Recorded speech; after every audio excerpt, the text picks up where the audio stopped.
Making money, house flipping. Hey everyone, it's Wolfgang. You can still do this. I'm going to explain how to make house flipping work, even in this climate. The climate is not perfect, especially it's distributed differently around the country. So let's dive into this. So competition is coming from unusual places for home flippers, starting with new home builders, because they're offering a lot of inventory. They're offering discounts, incentives on their inventory to move inventory. So they're buying down interest rates.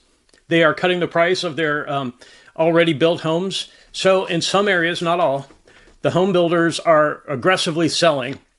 And if you compare with some of the metrics that you need to make house flipping work, you know, it's competition. It can be too much competition. So you want to keep a lookout for that. Sweat equity buyers. My wife and I, when we first started buying homes, that's what we were. We would buy a fixer-upper, move in, incrementally fix the place up, and then turn it into a rental, as an example. So we were not house flipping, but we were competitors for the same sort of inventory that house flippers buy. House flippers tend to buy affordable places that need some work. So affordable places right now are the competition's coming from home builders, and places that need work, you're getting competition from sweat equity buyers. A lot more people have decided to become sweat equity buyers because in parts of the country, home prices due to inflation have really spiked. So, and then there's always competition from other house flippers. That never kind of goes away. So sweat equity, what's the attraction? So this was kind of me and my wife when we got started. A first-time buyer moves in, incrementally fixes up the property. This type of buyer needs a low price, not a flip profit. So the motivation is completely different. The amount of time the buyer is willing to stay in the property is much longer. It can be years. And they're not looking to make an immediate profit in a few months. So a lot more people have become sweat equity buyers. Again, because the price of homes throughout the country due to inflation have increased. There's also this issue, skilled labor shortage. You know, we're trying to figure out how to make money as a home flipper, which is a business. It's a legit business. But is there a skilled labor shortage? So you're going to have to pay attention to that. In some parts of the country where there was a high population of transient workers, some may have left.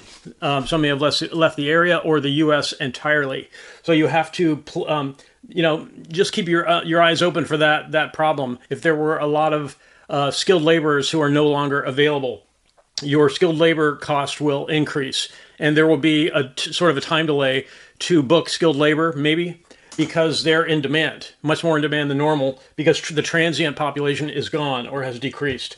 Okay, so here's what successful flippers are doing right now. They are sticking to the 70% rule. They're paying less than 70% of the after repair value, that's after the property is fixed up, minus the cost of repairs. They're paying only 70% or less, preferably less than that. So let's do an example using numbers. Here's a 70% rule example. The after repair value of a home in some area, this is an example, is $400,000. That means the flipper has decided that based on what else is available at that level, those schools, that age of home, etc., the after repair value should be around $400,000. Based on the comparables. The repair costs are estimated to be $50,000. So that is going to be affected by skilled labor shortage, maybe. Because if you have to pay more and wait longer for the amount of skilled labor that remains in that area, that's going to affect this estimate, right? But let's just stick with this example. $400,000 minus $50,000 in repair costs. The flipper, the successful house flipper, is not going to pay more than 70% of that. $400,000 finished price minus the $50,000 repair costs, 70% of that, 0.7, $245,000. So if you've ever wondered why house flippers or certain types of buyers, often they'll have advertisements on the radio, why they're offering such low prices, seemingly stealing property from others. This is why. They are following this rule. The 70% rule simply means that we could get certain things wrong. We're going to buy a property based on 70% of our estimated after repair value, subtracting our estimated repair costs. We could get the after repair value wrong. The market could change. We could get the cost of the repair estimate wrong. The availability of skilled labor might change drastically. Okay, so sometimes just, keep this in mind. If you're in this business, if you're a flipper, you should be open-minded to relocating to a better region. So an example of this, in the Bay Area of California in Silicon Valley, a buyer came through and bought a very tall but very old and poorly maintained apartment building. He fixed up a percentage of the units and then sold it. So it is possible to come from outside the area, to locate some inventory in a new area, buy it, fix it up, sell it, and make a profit on the flip. That's all I'm saying here. I know relocating to an area outside where you live might seem daunting, especially if you're just starting out, but have an open mind about this, because it is a business. Flipping is a business. You have to go to where the grass is greenest. You should be willing to. So, because there's no arguing with an overpriced market. Some markets are just overpriced. There's too many people moving there, or there are speculators. Some parts of California fall into this category.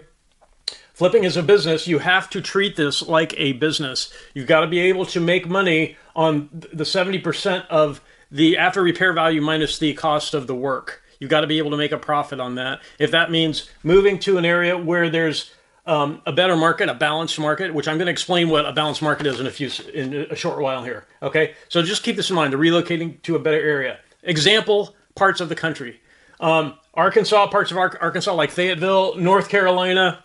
Let's see, what did I write down for there?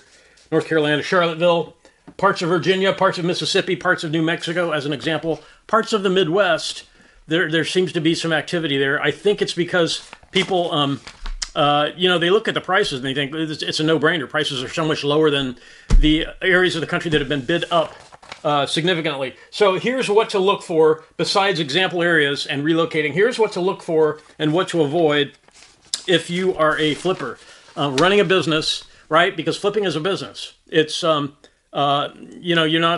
putting a lot of money at stake. Paying $245,000, and if you think about the financing for this, where does the financing come from? Right? You're not getting the financing. You're not getting this money. If you're fortunate, it's coming from your own pocket or a pool of investors. But in a lot of cases, especially if you're starting out, it's coming from hard money lenders. It's coming from lenders charging 12 to 18%, not 6%, not 7%, much higher, above 10%. So here's what to look for. Here are some of the things if you want to make a profitable house flipping business right now. Okay. Number one, a population that is increasing, or at a minimum, not declining. Okay. So this does not mean looking over the past 10 years. Look over the past 6 to 12 months. Okay. Look at the short term, because a lot of things have changed. For a lot of different reasons, things have changed in different parts of the country. You want to see at least a minimum, a stable population, or something that's at least growing a little bit. Parts of the states that I mentioned, Virginia, Mississippi, New Mexico, Arkansas, North Carolina, parts of the Midwest, if you look into their populations, you'll see that they're stable or growing.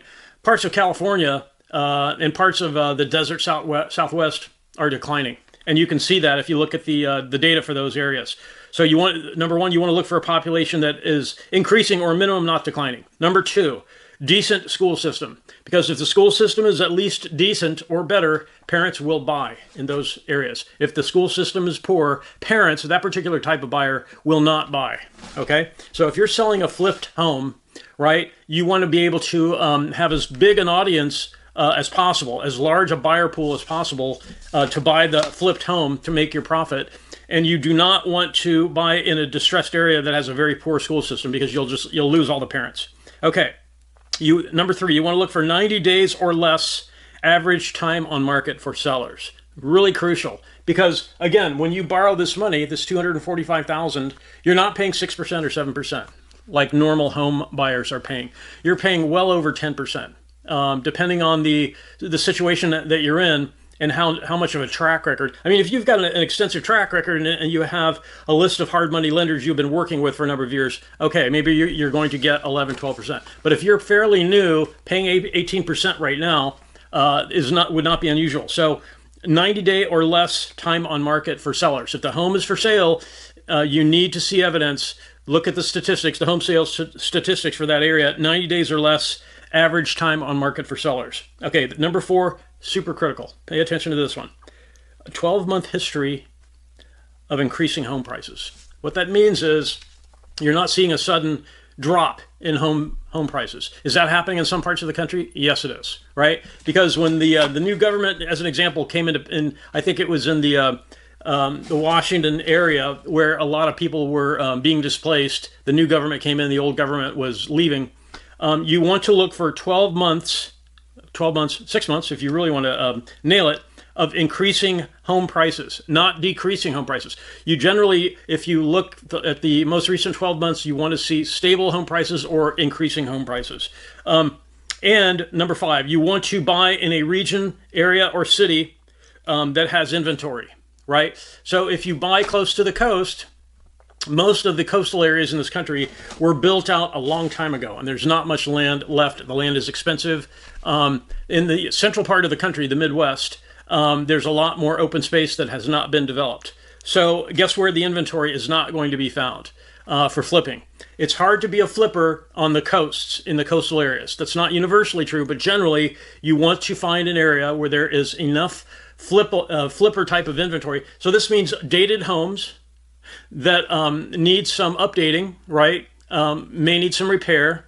But if you find a really distressed home near the beach, guess what? Guess what the competition is going to look like for buyers? There will be a lot of buyers. They'll say, we don't care if there's a shack there. It's on the beach. We'll scrape whatever's there and rebuild something very nice. So you're probably going to want to, again, be willing to relocate to some of those areas that I mentioned. Okay, so here are the things to avoid. What you should avoid. Here are the things you want to know about in advance and avoid these. 1 to 12 month unexplainable drop in home sales. Are there some parts of the country where home sales are dropping? Yes. I'm not going to go into the details of that, but if you search online, areas of the U.S. with falling home sales, a few areas will come up. Number 2, what to avoid, long time on market. If you see a greater than 90-day average time to sell a property, are you going to be different just because you're a flipper? Probably not, because you're going to be seeking an after flip sale. You're going to be seeking $400,000 price on a home you paid $245,000 for. This price is knowable by the buyer. The buyer can find out this price. They will find out that you're a flipper and, oh, look, they paid $245,000. They're trying to make a huge ton of money. They don't know about the hassle you went through to make the flip successful, all the research you did in what areas to look for, what things to avoid. They just see the differential in the price, right? So if something is sitting for a long time on the market in general, that's going to apply to everyone, including house flippers. So as an example, if you find an area where the local realtors say there's a 12-month supply of homes for sale, that means that's a buyer's market. That's not a seller's market. You want to avoid that. A balanced market, this is the point in the video where I talk about what a balanced market means. A balanced market means 6 months or less of inventory for sale. 6 months or less of for sale inventory. That means at the current rate of buying, it would take 6 months to exhaust the supply of homes for sale. You want to look at for 5, 4, 3 months, those kind of numbers. If you find an area of the country with a 12-month supply of homes for sale, that's not a good, those are not good stomping grounds for the business of flipping, of house flipping. A balanced market is a 6-month supply of homes for sale or less than that. Okay, so so what are the key metrics out of all these things? Time on market. How long does it take in general, on average, to sell a home in that area? Is there any inventory available? Are there homes that are older, dated, need updating, right? That would be with half-decent school systems that would be attractive for buyers who are probably buying in the lower end, because $400K, that's sort of the median home price in the U.S. right now. And you have to weigh the holding costs versus your profit, because if you find some things that are favorable, for example, you might find a lot of inventory, you might find decent schools, you might find the time on market is favorable, but instead of $400K, maybe it's $800K, right? And 70% of your after resale value minus after repair value minus the repair costs could be much higher than $245K.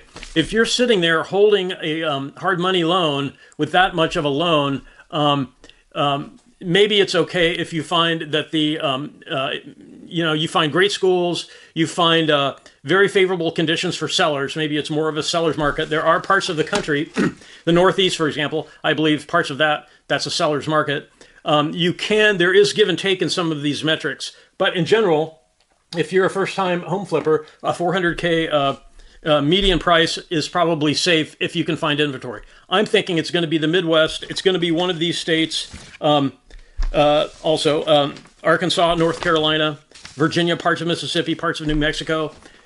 You're going to want to try to balance these different factors that will and get as many of them in your favor as possible. The one thing you want to avoid at all costs, though, declining population and sudden spike in the amount of time that a home sits on the market. If you look online and search on that, you will find parts of the country that have unfavorable conditions for home selling right now. Other parts of the country that have favorable conditions. I mean, for house flippers, particularly if you're looking at coastal areas.